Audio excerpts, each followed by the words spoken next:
Estamos de volta, 6 horas e 45 minutos. Está na linha com a gente o Thiago Bronzato, diretor da sucursal de Brasília do jornal O Globo. Boa noite, Thiago. Boa noite, Vera. Boa noite, Débora. Boa noite, Nadege. Boa noite aos ouvintes. É um prazer estar aqui com vocês hoje. Boa noite. Boa noite. Pois é, como se já não tivesse notícia suficiente, o senhor e sua equipe foram lá entrevistar o ministro Fernando Haddad e arrancaram um lead exclusivo. A gente vai ouvir um pedacinho dessa entrevista que o Thiago e os repórteres da sucursal de Brasília do Globo fizeram, e a gente volta a falar com ele sobre o que o ministro falou. Solta aí, Ronaldinho. Eu falei com o presidente pela primeira vez que eu falo com o presidente sobre o tema de 2026. E assim, eu tenho intenção de colaborar com a campanha do presidente Lula, né? E disse isso a ele, que eu não pretendo ser candidato em 2026, mas quero dar uma contribuição para pensar programa de governo, para pensar como estruturar a campanha dele. Me coloquei à disposição dele para isso. Não falamos de data, né? Não falamos de data. Então, ele me ouviu, ele falou menos do que eu na conversa, mas eu dei o quadro assim, do que eu estou inclinado a fazer, de como eu pretendo colaborar, mas a reação dele foi muito amigável. Ele falou: Haddad, você vai colaborar da maneira como você preferir. Pois é, Thiago, tem muita especulação a respeito de qual seria, né, o papel do ministro ano que vem, porque ainda não tem candidato da esquerda em São Paulo, ao governo de São Paulo. O ministro, a gente sabe, é questionado dentro do PT pela política econômica que ele implementa, então a saída dele da Fazenda necessariamente abriria uma disputa também pela linha de política econômica. Como que vocês leram essa resposta até um pouco inesperada? Não estava no radar que ele fosse falar isso agora, né? Não mesmo, Vera. Fica parecendo aquelas resoluções de final de ano que a gente fica pulando ondinha e pensando o que a gente está pensando ali, planejando o próximo ano, né? O Haddad resolveu antecipar essa resolução, né? E quando a gente foi para a entrevista com ele, e a gente perguntou naturalmente sobre o futuro dele, porque é uma informação que já estava circulando nos bastidores, né? Que se ele iria sair ou não do governo, mas isso estava sendo planejado mais para frente. E ele resolveu antecipar e confirmar que, de fato, ele tem esse plano de sair do Ministério da Fazenda.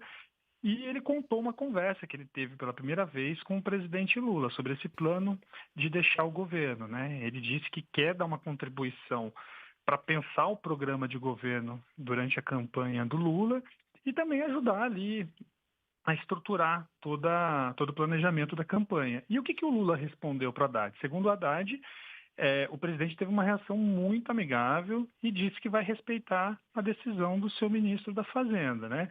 E aí eu perguntei ali para o Haddad se ele seria o coordenador da campanha e quando ele planejava sair. Ele disse que não tem uma data definida, né? E também disse que ele não pretende ser coordenador da campanha, né? Ele negou que queira assumir qualquer cargo e tudo mais. Mas por que esse movimento do Haddad é tão importante? O Haddad está, na verdade, se posicionando no tabuleiro eleitoral e também mirando na sucessão do Lula. Ele não vai admitir isso, obviamente, né? Porque o presidente é candidato à reeleição, mas ele sabe que se ele coordenar a campanha na reeleição do presidente, ele terá grande chance de se posicionar para ser escolhido, talvez, chefe da Casa Civil no eventual quarto mandato de Lula, né? Isso colocaria numa situação bem semelhante ao do ex-ministro da Fazenda e da Casa Civil, Antônio Palocci, que era cotado, inclusive, para suceder a ex-presidente Dilma, mas ele acabou sendo abatido ali por um escândalo. A saída do Haddad, eu acho que tem um outro ponto importante, como você bem colocou, Vera, que é quem vai substituí-lo, né? Segundo as nossas apurações aqui, o mais cotado mesmo é o secretário executivo da Fazenda, Dario Durigan, que hoje ele é o número 2 do Ministério e também é um fiel escudeiro do Haddad. E o Durigan ele é visto como um cara mais discreto, assim. Ele construiu toda a carreira dele no setor privado, setor público, né? Teve uma passagem marcante por empresas de tecnologias, né? O que também deu uma familiaridade muito grande para assuntos regulatórios, e ele acabou ganhando muita relevância ali nos bastidores por conta de uma articulação silenciosa, né? No dia a dia ali, os projetos que tramitam no Congresso, é ele quem toca, é ele que está do lado do Haddad, ele que faz a ponte com alguns parlamentares também, ou seja, ele tem um perfil técnico e pragmático. Agora, Bronzato, o Haddad disse que não quer se candidatar a nenhum cargo, mas se o Lula pedir, imagino que ele não vai dizer não. Ele também pode ser considerado para São Paulo?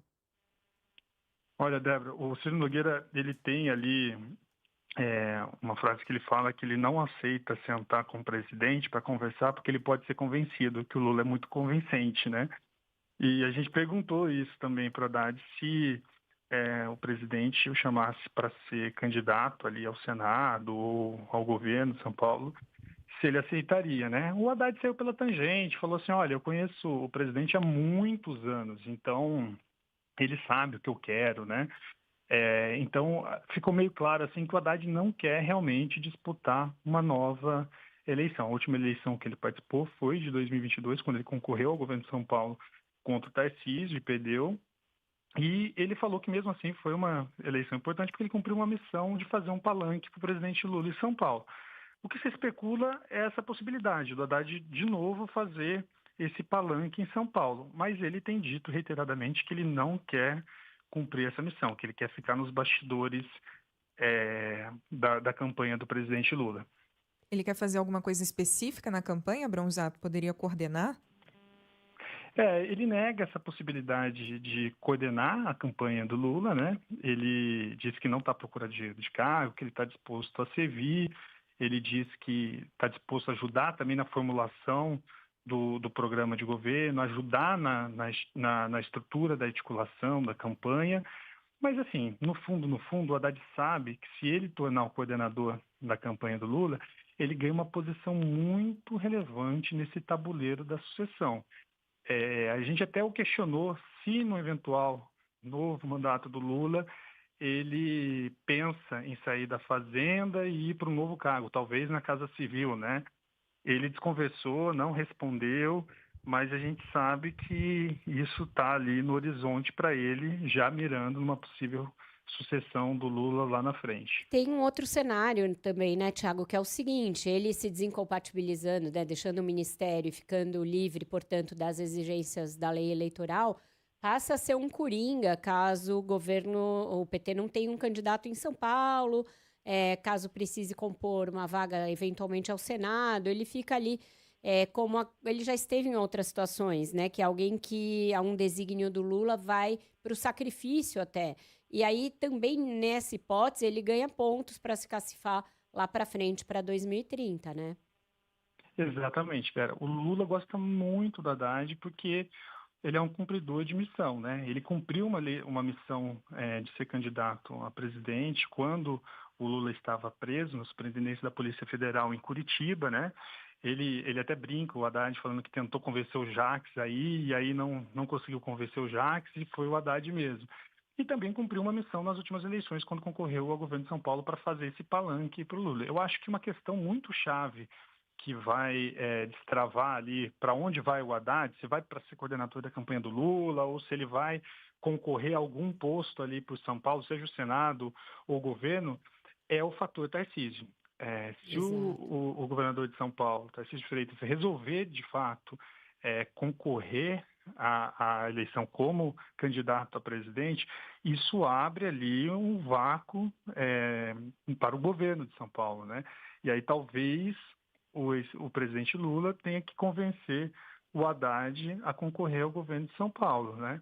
Então, acho que isso vai depender muito também de como vai se desenhar o tabuleiro da oposição e como essas peças vão se movimentar. Até porque a gente viu em 22, desculpa te interromper, que até para perder São Paulo é muito importante, né? Porque perder de pouco em São Paulo significa ganhar a eleição. Para o Lula não foi a vitória no Nordeste que garantiu a eleição por uma margem pequena sobre o Bolsonaro. Foi uma derrota por uma margem menor do que o projetado em São Paulo. E nisso o Haddad cumpriu um certo papel, né? Exatamente. Assim, recentemente o presidente do PT, o Edinho Silva, ele teve um almoço aqui com alguns jornalistas e ele falava exatamente isso, velho, assim, sobre a importância de São Paulo na estratégia eleitoral da campanha de reeleição do presidente Lula, assim. E por isso o Edinho insiste muito no nome do Haddad, assim, que já foi testado nas urnas em 2022, conhece como que funciona a eleição de São Paulo, que tem toda a capilaridade ali para enfrentar da oposição, sobretudo no interior do estado, e sabe que o Haddad, enfim, é um nome que traz uma lembrança ali para o eleitor. Mas o Haddad não quer, ele está irredutível, ele vem falando isso. Eu acho que o que vai ser chave mesmo, se o Haddad vai ou não concorrer, é primeiro o fator Tarcísio, que pode movê-lo nessa direção, e o presidente Lula, obviamente, dá essa nova missão para o Haddad. Como o Haddad é um cumpridor de missão, eu acho que ele não vai conseguir escapar muito de um pedido do presidente Lula. Mas o próprio Edinho, do presidente do PT, ele também reconhece um plano B. Assim, Ele fala, olha, se a gente perceber que o Haddad não quer mesmo, que não tem jeito, ou que o presidente Lula tem outros planos para o Haddad, como ser coordenador da campanha, a gente pode sacar uma carta chamada Geraldo Alckmin, né? Que hoje é o vice-presidente, mas já foi governador de São Paulo, e também tem se articulado ali nos últimos tempos com empresários de São Paulo, é um conhecedor nato, histórico ali, de todos os meandros políticos do Estado, né? Seria uma outra opção também. Agora, o Alckmin, depois do tarifaço, ele está em outro patamar, né? Me parece que ele está em outro patamar no governo. Será que ele gostaria de deixar de concorrer à vice-presidência para concorrer ao governo do Estado? Pois é, assim, eu acho que o desejo íntimo do Alckmin, ele continuaria como vice do Lula. E o presidente gosta muito do Alckmin, né? A gente ouve muito falar assim do presidente admirar a lealdade do Alckmin, né? E sobretudo a discrição dele, né? Acho que o Alckmin ele ganhou muito protagonismo durante as negociações de tarifaço, né? Porque tomou a frente de negociações muito duras e árduas ali para conseguir contornar a resistência americana com o governo Lula. Mas mesmo assim ele conseguiu se equilibrar para não extrapolar, ficar muito em evidências, muito sobre os holofotes e manter a discrição que é habitual do Alckmin. Ele, de fato, assim, pelo que a gente ouve aqui em Brasília, ele tem realmente o interesse de continuar como vice.